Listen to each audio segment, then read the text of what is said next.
दीघा निकाय में यज्ञ का उल्लेख।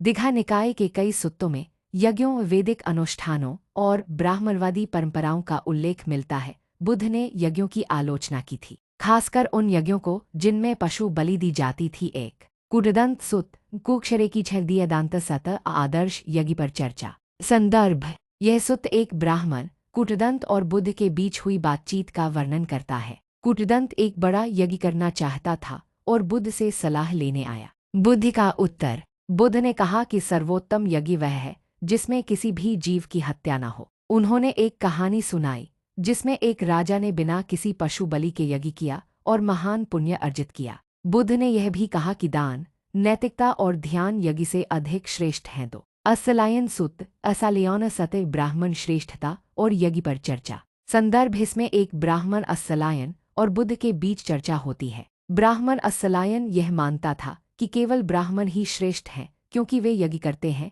और वेदों को जानते हैं। बुद्ध का उत्तर: बुद्ध ने कहा कि श्रेष्ठता जन्म से नहीं बल्कि नैतिकता और आचरण से होती है। उन्होंने कहा कि यज्ञ और अनुष्ठान केवल सामाजिक परंपराएं हैं, लेकिन सच्चा ज्ञान ध्यान और आचरण से प्राप्त होता है। तीन तेजी सूत्र तीव्र सतह यज्ञ बनाम ध्यान का महत्व। संदर्भ: इस सूत्र में यज्ञों की तुलना ध्यान और आंतरिक शुद्धता से की गई है। कुछ ब्राह्मणों ने पूछा कि क्या यज्ञ करने से स्वर्ग प्राप्त होता है। बुद्ध का उत्तर: बुद्ध ने कहा कि सिर्फ यज्ञ करने से कोई स्वर्ग नहीं जाता, बल्कि नैतिक जीवन, करुणा और ध्यान से ही मोक्ष संभव है। उन्होंने यह भी कहा कि यज्ञों में धन और पशु बलि खर्च करने से बेहतर है कि व्यक्ति अपनी बुरी आदतों का त्याग करे। दीघा निकाय में कई जगह यज्ञों का उल्लेख है, लेकिन बुद्ध ने हिंसक यज्ञों की आलोचना की थी। बुद्ध ने कहा कि बिना हिंसा और बलिदान के यज्ञ करना सही है, लेकिन ध्यान और नैतिक जीवन यज्ञों से भी श्रेष्ठ है।